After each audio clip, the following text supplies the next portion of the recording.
¿Es posible que tu error más grande se convierta en el cimiento de algo eterno? Pedro, el hombre que juró lealtad y terminó en la más profunda traición, nos enseña que las cenizas del fracaso son el lugar donde Dios comienza a construir. Descubre el secreto del perdón que lo cambió todo. El mar de Galilea no conoce la piedad. Simón, a quien más tarde llamarían Pedro, sentía el crujido de la madera bajo sus pies. Un hombre de hombros anchos, manos callosas por las redes y una barba castaña espesa salpicada por la sal del mar. Sus ojos, profundos y temperamentales, reflejaban la tormenta exterior. En la oscuridad, una figura caminaba sobre el caos líquido. No era un fantasma, era la paz misma. Pedro, impulsivo como el rayo, saltó al agua. Por un instante, la física se rindió ante su fe, pero cuando el viento sopló más fuerte, sus ojos se apartaron del maestro y el miedo lo arrastró al fondo. Esa era la esencia de Pedro, un gigante de fe que se hundía por un segundo de duda. Los días con Jesús eran una mezcla de asombro y confusión.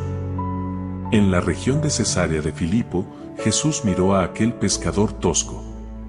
Pedro, con su túnica de lino rústico y su mirada siempre intensa, escuchó las palabras que marcarían su destino: tú eres Pedro, y sobre esta roca edificaré mi iglesia.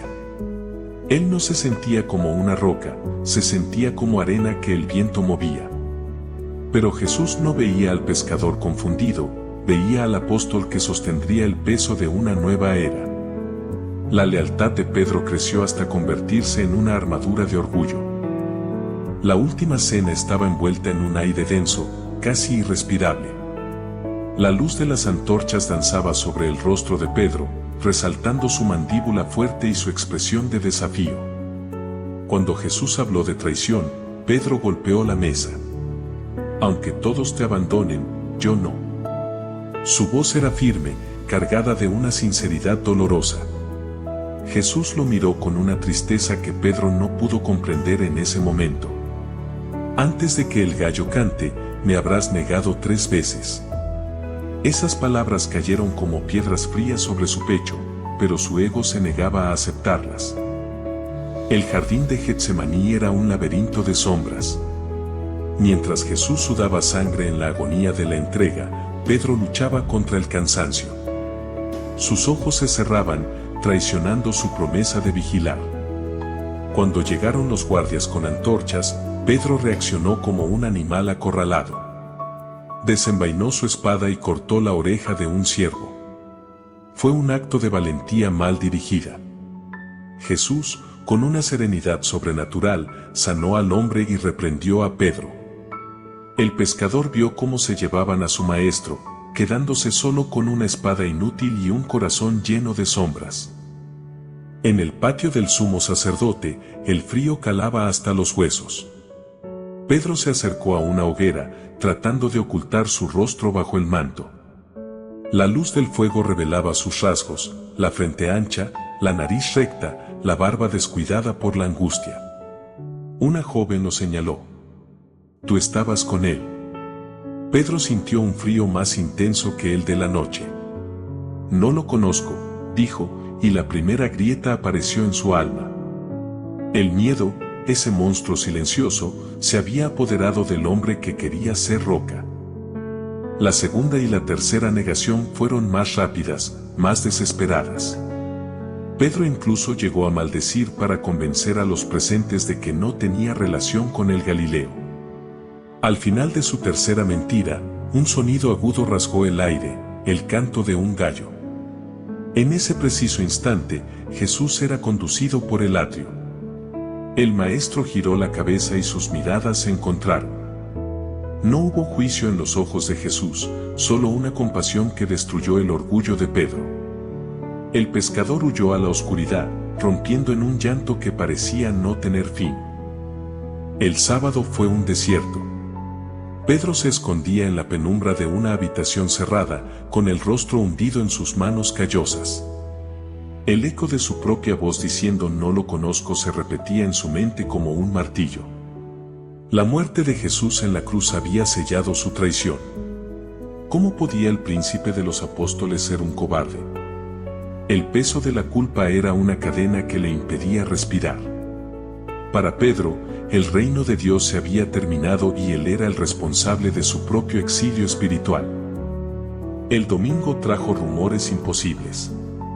Una tumba vacía, ángeles, mujeres corriendo.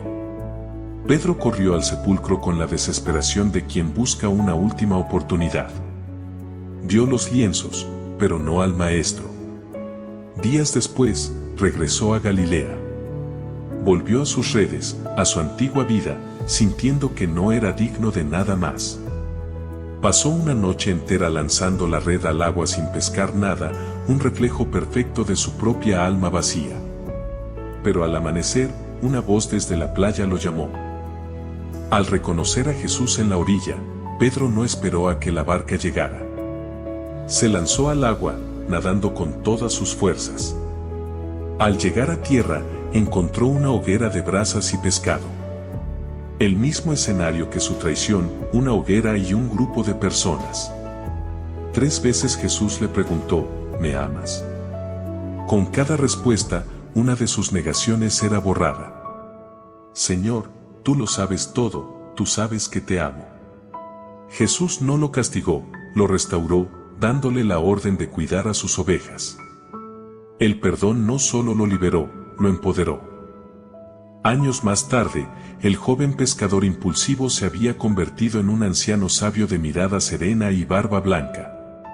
En Roma, frente a su propia ejecución, Pedro pidió ser crucificado boca abajo, por no considerarse digno de morir como su Señor. Su historia nos grita a través de los siglos que el error no es el final. Que Dios no elige a los perfectos, sino que perfecciona a los que eligen amar a pesar de sus debilidades. La roca que sostuvo a la iglesia no se formó con victorias, sino con el perdón recibido tras la mayor de las caídas.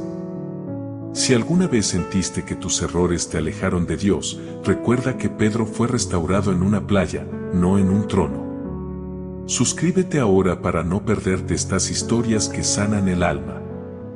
Dale me gusta si crees en las segundas oportunidades y comparte este video con alguien que necesite saber que Dios aún tiene un propósito para su vida. Bendiciones.